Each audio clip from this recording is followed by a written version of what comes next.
Hey, welcome to the channel. I'm David, I'm glad to have you. And what I do is I take a look at graphics cards and sometimes other computer components and give them an honest and fair assessment to let you know, should you spend your money on it? And today we just so happen to have one of the most hated graphics cards that has come out, the RTX 3050. Now, this card retails for about $200 to $220, and on the used market, you can get one for $150 to $180, and I actually picked this up for $100. I saw it on Facebook Marketplace, and I just had to get it because it was a steal of a deal, and I wanted to test it out for you guys. So today I have two goals. One, we're gonna play some games on this. So we're gonna do some esport titles like Fortnite, and then we're probably gonna play some more demanding titles like Spiderman 2, Myth Wukong, Borderlands 4, just to see how does it fare on the newer stuff. Now, the other goal is I wanna give you guys an honest assessment. Should you buy this card, especially new, or at the used 150 to 180, or if somehow you just so managed to get this thing for $100 like I did, which is just absolutely insane. Is it worth your time and money? Now, I do want to let you know real quickly that I'm actually putting this exact 3050 right here into a build that I'm giving my brother for his birthday, and that's going to be on my other channel. So if you want to check that out, I am building a whole computer, giving it to him for his birthday. That's gonna be linked down below to my other channel. So let's go ahead and take a look at what this thing can do. All right, so I'm gonna provide you guys with an update because this has been a hassle. So I loaded up Fortnite and I have a 1440p monitor right here, and it's been really difficult to get it to default to like 1080. Anyway, whenever I started the game, I was only getting like 50 FPS on 1440p. So I tried to drop it to 1080p and it just crashed my computer. It caused it to freeze. I had to restart it. So I've had a lot of troubles getting the game kind of running, but we're up now. We're gonna jump into a game. We're gonna pay attention to the FPS. I have to run it at 1440p, otherwise it's gonna look weird for you guys. It gets downscaled really poorly and it doesn't look great. So we're gonna run it at 1440p. So I'm gonna show you the settings right here. 1440p, we're on performance mode because if I try to do anything else, I haven't seen as great of FPS, which again are up here in the top left. You can see the GPU utilization, the temperature, the CPU usage. Hi, Summer. You guys can hear my daughter. So we're view distance is medium. Don't touch the camera, please. Texture's medium, low. Everything else is kind of disabled or off. So we're gonna jump into a game and just kind of get a feel for the FPS. So we're in the lobby and we're getting 160 FPS. That's actually really, really good. When I didn't have performance mode on, I was getting like 40 FPS, which is just not good. You know, graphic wise, it's Fortnite. You're not really looking for like the greatest, highest quality. So let's just go ahead and do a drop here. So we're at 120 FPS. This is probably like the most stressful time of the game outside of like maybe being the last 5 people or 20 people or whatever it is. You know, it might be. I haven't played in a long time. Oh, it says we're not using my CPU much at all. That's crazy. It's not defaulting on it. There we go. So 100 FPS, GPU is at 60 degrees.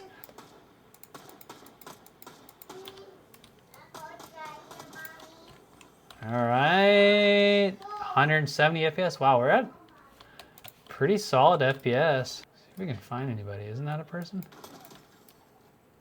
Oh, we got him. Cool. So still 150 FPS. Okay, so, you know, we had, what, 80 to 100 on the drop, maybe 120. So I'm usually like a consistent 150 to 200. So on performance mode, definitely great. Anything else, didn't feel as good. So let's go ahead and test another game. All right, so now we're in Spiderman 2, and when I loaded the game up, it was actually so bad that we were at like 25 FPS. So I had to go through and lower a bunch of settings, but I think we have it in a spot now where it's going to run. And this is like a really demanding game too, so cool. Let's go ahead and take a look at the settings real fast, and then we're just gonna go around and do some web swinging real quick just to show you it does work, it's not gonna lag, or maybe it will, we'll find out. So I am running it on 1920 by 1080. This game actually lets me do that and record, unlike Fortnite. We're on a 165 hertz refresh rate. We have low latency on. I guess I can only do quality. Oh, can I go up more? No, I can only go to DLSS. Okay, that's fine. So let's go to the graphics here. I have literally turned everything off. There's no ray tracing, very low on everything. Very low, very low, very low. Depth of field off. I don't know what those things are, but we'll leave them on for now. Full screen effects. Let's turn that off. Screen shake off. And let's give that a shot. So we are currently sitting at 60 FPS.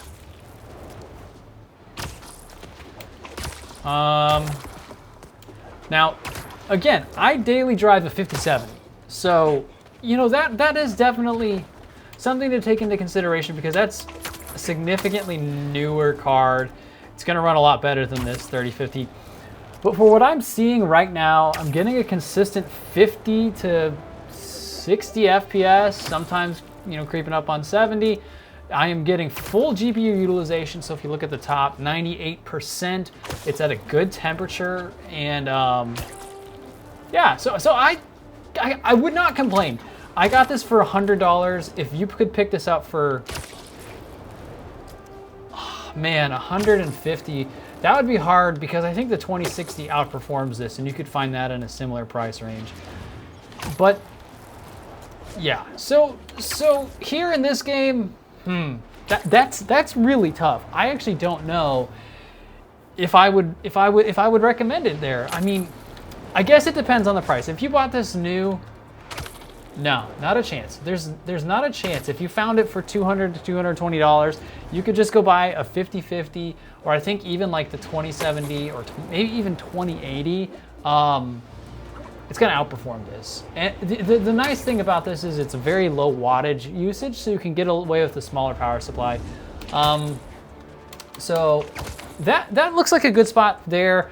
You know, 50 to 60, sometimes up to 70. I mean, we're seeing 70 FPS right now on Spiderman 2. Again, this is the worst rated card. Like, people hated it. So we're trying to give it a fair assessment here. And let's go ahead and jump into Black Myth Wukong. All right, so now we've got Black Myth Wukong loaded up. We're hitting 80 FPS. Let's go ahead and take a look at the settings really fast.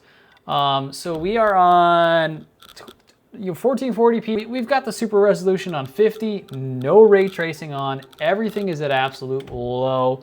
I don't think it looks that bad. Personally, I think the game still looks pretty good on low. So we're just gonna run around for a minute, jump at some things, play. I'm gonna tell you if there's, you know, like any like terrible lag or stuttering. I don't think so. I already, you know, spoiler alert, I already played a little bit of Wukong beforehand. My 2-year-old daughter loves to play what's called the monkey game to her. So 70 FPS, no stuttering, no lag here.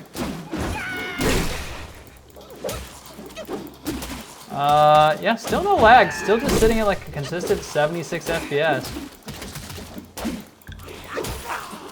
Cool. I'm not gonna run too much on this one. I think it runs fine personally. All right, you guys, we are on to the final game here. We're on Borderlands 4. We're gonna check out what default settings it has.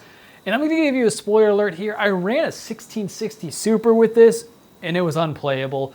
A 3060, however, I had a really good experience with that. So you would think a 3050 should be pretty close. So let's try this out. I'm gonna have to lower some settings. So let's look at what we're at here. We're on 1440p. I have to play that. So we are going to go to the advanced tier. We're gonna turn everything all the way down because I don't think we're gonna be able to run this at 1440p. Cool, so let's apply these settings. Hopefully it doesn't crash here. We'll find out in a second. And then we're gonna play. Now the thing is, if you are buying a 3050, again, I got this for a steal at $100. You're probably gonna pay $150 to $170. Borderlands 4 itself is what, $70? So this game costs half of the graphics card. So think about that. Like, it's not designed to run this like a 5090 is. And a 5090 even struggles with this game. So all we're looking is that this game is playable on a 3050. So that's our goal. We're gonna jump in, and then I'm gonna give you guys my honest assessment of, is this a card that you should look out for? You know, how did it run on all these games? Do you feel like it's something you would enjoy? And then we'll go from there. So it doesn't look amazing, but we're getting a consistent 60 FPS here. Where am I going? This way? Okay. Yeah, it looks really bad. It looks really bad. Oh man, but we are getting a playable 60 FPS. But it looks real bad. But it's responsive. Wow, that was really responsive. Okay. I think we can potentially go a little higher. Let me go a little higher. Just a little higher here. Let me just go a little higher, all right? Oh my gosh, it immediately dropped me down. I turned on those two things, and we immediately went down to 40 FPS. More of the order are moving in. Now here's the thing. The 1660 Super was an unplayable, unpleasant, like 35, 40, 20 FPS. I forget exactly what it was, but it was unplayable. This, I would play this. It doesn't look amazing, but it's smooth, and this is a good 40 FPS. Like there's a difference between like. Oh, I missed. There's a big difference between like a playable game and then like one that's just like unbearable. Wow, we got him. Okay, so that's enough. I think that's a good spot for Borderlands 4. We saw here. Oh my gosh, we're getting hit. I think that's a good spot there to show that. So we're gonna wrap it up by going and getting the graphics card and giving you guys my thoughts on, is this something you should invest your time into? So now that we've had a chance to test this RTX 3050, what do I finally think? And I'm curious, what do you guys think as well? If you're paying $200 to $250, this card is a ripoff. You can get superior performance. I mean, there's newer cards like the Arc B580 that would run this thing into the ground. It would run circles around it. I assume the RTX 5050 is faster because it's 2 generations newer, and that's like $200 to $250 too.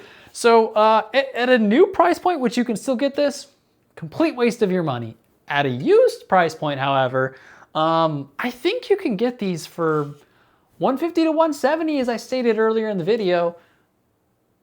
Still not great, but not the worst. You know, it's newer than something like a 2060. There's, you know, things like a 2080, but those are gonna draw massive amounts of power, and they're probably a little more expensive too. The 2060 is probably the same-ish performance. I haven't had a chance to test one. But if you got your hands on like a 3060, which is usually $25 to $50 more than this, that outperforms this way higher. Well, not way higher, but some. So overall, I would not recommend this card unless maybe you bought a pre-built, and that pre-built came with a terabyte of storage, 16 to 32 gigabytes of RAM, a sweet looking case, you know, a 550 to 650 power supply, you know, wattage. That might justify it, and a good CPU. Yeah, because then probably the cost of this might be $100 to $125. If the overall pre-built was like $500 to $600, sure. If you found this, like I found it for $100. For $100, this spanks most cards that you would find for $100. My GTX 1660 Super that I tested doesn't even get close to this. This is much faster. So yeah, it's tough to say. Now, if you're getting this for free, as I mentioned, I'm putting this card into a PC build for my brother for his birthday. That's a sweet deal. And if you want to watch that video where I give my brother a computer built with this 3050 in it, I will leave a link to that channel down below, and please go show it some love as well, just because I just released a video where I put up a free gaming PC, a $700 gaming PC on Facebook Marketplace for Christmas. So probably worth a watch. Also, big shout out to Stanford Business Experts. They are the company that I own that handles recruiting. They sponsored this video. They help us get the tech. So if you guys ever had any needs for hiring assistance, whether it's, construction, manufacturing, software engineering, please check us out. I will leave a link to the description in that below as well. Otherwise, I appreciate you guys coming in and checking out the channel. This has been a review of the RTX 3050. I hope you enjoyed it. Stick around because we're gonna have more cards. I think we're doing the Titan X next, which is a 10-year-old card. So leave a thumbs up if you enjoyed this content. If you wanna see other cards, let me know. Until next time, guys, bye.